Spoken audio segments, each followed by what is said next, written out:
ভারতবর্ষ টুকরো টুকরো কেন?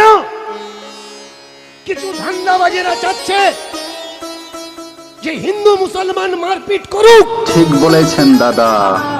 বুঝে রাখবে ভাই, হিন্দু মুসলমানের শত্রু নয়, মুসলমান হিন্দুদের শত্রু নয়। একদম ঠিক বলেছেন। মুসলমান আমরা কারা? আমরা ভাই। অবশ্যই। যে রক্ত আমাদের গায়ে বইছে সে রক্ত ওদের গায়ে বইছে।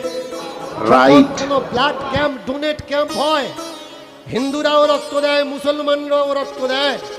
প্যাকেটে কখনো লেখা থাকে না এটা হিন্দুদের রক্ত, এটা মুসলমানদের রক্ত। মাশাআল্লাহ, ভালো কথা। হিন্দুদের ধর্মগুরু তারাও উস্কানি দিচ্ছে হিন্দুদের যে মুসলমানরা তোমাদের শত্রু। শত্রু। কারণ এরা চাচ্ছে না হিন্দু মুসলমান এক হোক।